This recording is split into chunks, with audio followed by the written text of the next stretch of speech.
was framed up, and it was a frame-up, but that's a whole story in itself. But when he left office, we lost Glass-Steagall law, and that was the first thing that was done. And the loss of Glass-Steagall has destroyed the U.S. economy ever since. It's been getting worse and worse and worse. Now, our objective should be to get our Glass-Steagall law and not have ourselves being run by the British Empire through Wall Street. And the Wall Street gangsters are the real inside problem here. And Obama's nothing, he's a stooge. He's not really the president. He's the president in name, but he's a stooge for these international interests. Well, yes, sir, I understand that. When I brought up Syria, I mean, it's part of the Brzezinski-type great game continued proxy war to take every country that Russia has a port in, to get up against Russia's borders, to fund radical Islam along Russia's borders. I mean, from what I've seen, the West is trying to foment a takeover in Ukraine to get them to join an anti-Russian coalition. And are you saying that's what could lead then to weapons being moved into Ukraine and then escalating crises with Russia? No, the Russia thing is really, in a sense, minor on this business. The world has been divided in terms of power between two regions of the planet. One is the transatlantic region of the power, which goes into Europe.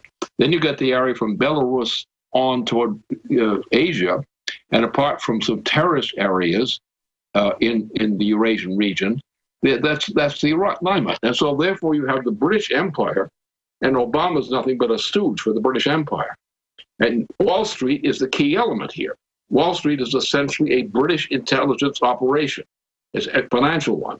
And it's the one that's ruined the United States. So what happens is the thing has come to the point that Wall Street and Britain are about to go bankrupt.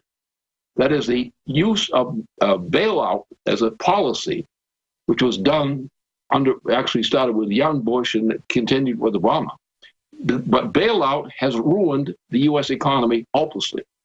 Now, we could cancel bailout, but that would require a decision to do that. But the point is, what's coming now is bail-in, which is the next stage of bailout. Bail-in would cause, in and of itself, a total, immediate collapse of the U.S. economy. And for those that don't know, they've already done it in Cyprus and other areas. They're saying they're going to take money out of our bank accounts to prop up the zombie bank, something he warned of a decade ago or more. So what I'm saying, again, to Lyndon LaRouche, World War II vet, you name it, just amazing to have him here with us. There's so few World War II vets left, much less one so eloquent. Lyndon, what I'm trying to get at here with you is I understand that it's a bigger global issue. But as the world depression accelerates, you're going to have these uprisings. Then the Anglo-American British Empire is going to try to use those to foment even more breakdown. So what I'm saying is, geopolitically, why are you saying it's a danger of thermonuclear war? Because it is. I'll explain it to you. What you have is you have a division of the world now into two parts. The Anglo-American system, the transatlantic system, the Northern Hemisphere in particular, and that is bankrupt. The United States, under its present system, is totally, hopelessly bankrupt. And what the bankruptcy has been the buildup of this bailout system, especially from 2008. From that point on was the real point where they became it, under young Bush, normally young Bush. And it got worse. Under Obama, it's become much worse. Now, what's happened is the British Empire, and the British are an empire. They're not just Britain. They control practically all of Africa. They control, under the Euro system, they control most of Western Europe. And that's the kind of situation. So you have a situation where the world system is divided into two sectors. One, in the Northern Hemisphere, is the transatlantic region. And the United States is now a puppet of the British Empire under the current president. If we could get back to a real president, to young Bush and Obama, we could probably get our nation back. But the point is the investment system of the British Empire, including Wall Street itself, is such that they are about to go bankrupt immediately. They're on the verge of it.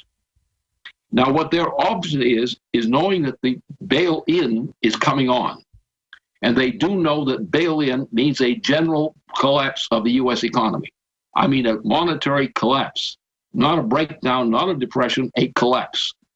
So well, their object is to say, well, look, the Eurasian sector of the world, that is the wealthier part, Russia, China, India, and so forth, these parts are growing, whereas the United States has been declining economically, in physical economic terms, since essentially the time that John F. Kennedy, was ousted from office, assassinated.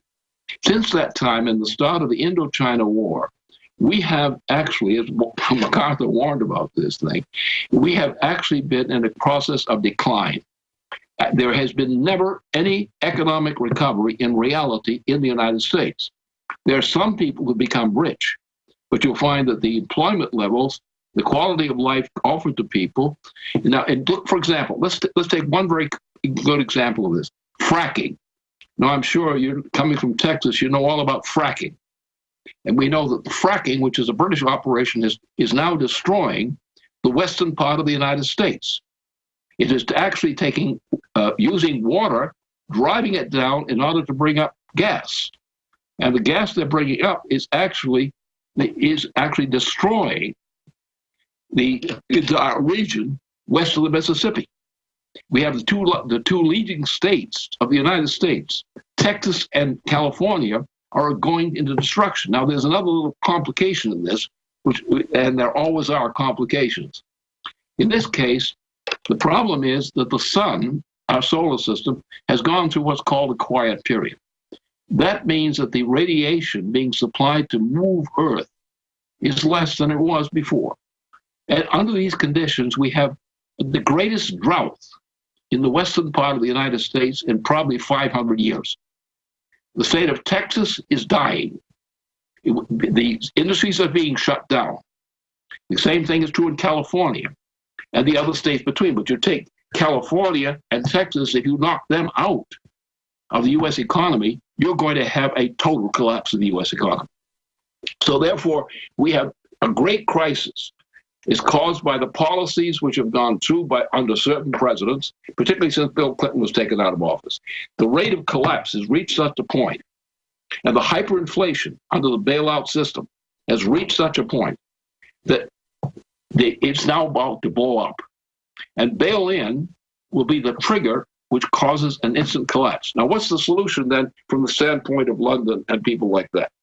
The point is that while the western part of the world, the transatlantic region, has been collapsing in physical economy for all this period, ever since Jack Kennedy was assassinated. At the same time, gradually, in recent times, the Eurasian part, like Russia, China, India, so forth, are coming up. So therefore, the plan is to try to crack the balance of forces between the transatlantic region and the Eurasian system. Now, what that means is if they could get into this one area, which is in the southern part of the Ukraine, and if they could knock that out, then by using U.S. forces based in that area, they could knock out the Ukraine area. And that knocking out Russia by an outflanking operation. Now, this puts us on the edge of a thermonuclear war. The war is between two forces now, the transatlantic region and the Eurasian region. The Eurasian region includes nations like China, 1.4 billion people, and a powerful nation. India, 1.2 or so billion people, and so forth. And Russia is not insignificant. So when you take these forces together and you say that the British Empire, which thinks it's controlling the entire planet, which is stealing our oil, stealing our food in the United States, and doing all these things to us, that this process means that the only way that the transatlantic region, that is the British Empire in particular, could survive is by gobbling up and destroying and conquering Eurasia.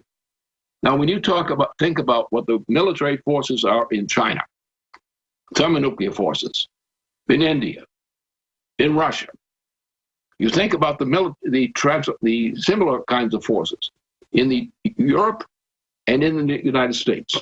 We have the greatest assembly of thermonuclear death ever conceived on this planet. And what's coming to a point is the entire planet is going into this war. My concern is to stop that war. And what these Nazis are doing, these Ukrainian Nazis are doing, is simply the intended detonator of a global thermonuclear war.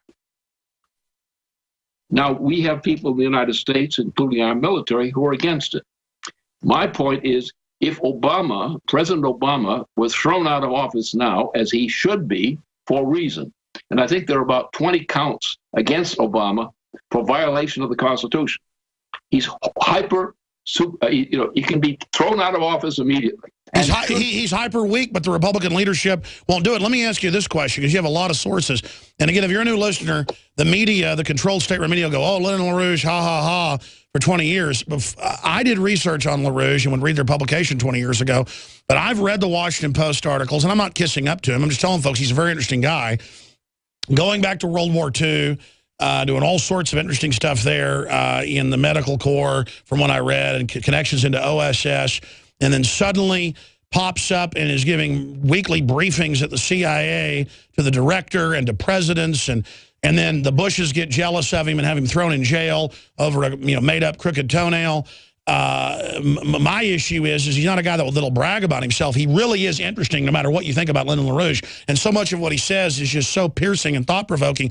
I know you have huge connections out there. So what I'm saying is, I was told by a high-level commander that they dug up hidden nukes at Dyess Air Force Base 3 months ago, disappeared them. Then suddenly they fired all these nuke commanders. Lindsey Graham said, get ready for where the nukes have been sent to be blown up. I mean, I know this is real. My source doesn't know, why they were digging them up, where they were going. They weren't supposed to be there. That they're purging the entire military leadership in the nuclear department. Do you have any intel, Lyndon LaRouche, about what that's about? Exactly. It's that. It's the people who will go along with the British line. Now, I don't think the Joint Chiefs in general will go along with the British line. But as long as Obama is the president of the United States, despite the fact that he has about 20 counts for his immediate impeachment, and this is not just an impeachment to be thrown out of office. This is an impeachment to be thrown in jail. No, I know, but do you have any, obviously, if anybody had will, he could be put in prison, but the establishment wants him there to become a dictator, to set the precedent of an executive dictator who you vote in, who then acts as a dictator outside of their constitutional purview. But what I'm asking you, Lyndon LaRouche, is this. Do you know anything about the missing nuclear weapons? I know that what's happened is we're under, in our government, and you have this Snowden affair, which exposes it. We're under the greatest degree of fraud and fake secrecy about what we're going on in our own government ever before. And this has been specifically the Obama administration. My argument is this: if you want to understand what the problem is, you have to look at what we have to do to solve the problem. And the problem is, for me, I can say, because there's a rage building up in the Congress, members of Congress, they want this bum out of office now. And we have about 20 particular occasions for throwing him out of office summarily. And not only throwing him out of office, but throwing him into prison. Yeah, why won't they? It's open and shut. It's not that closed. The surge of revolt against this process is in process. We have not won the war, but we're fighting it. We are fighting to save the United States and to prevent a thermonuclear war. Now, if you know what a thermonuclear war is, because this is not a nuclear war, this is a thermonuclear war with modern weapons and modern capabilities.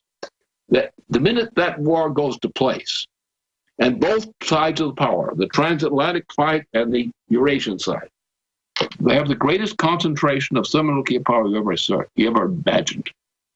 And if they go to war, they're going to go to full. And there probably will be no long-term survivors of an hour and a half of a thermonuclear war. That's where we are. My concern is get this bum out of office, the president out of office now. Because that would then derail the whole thing. Explain to that, Lyndon LaRouche is our guest. Look, the responsible forces in the United States. Well, stay there, sir. We got to go to break. We're going to come right back with you and explain it to us on the other side. We're on the march.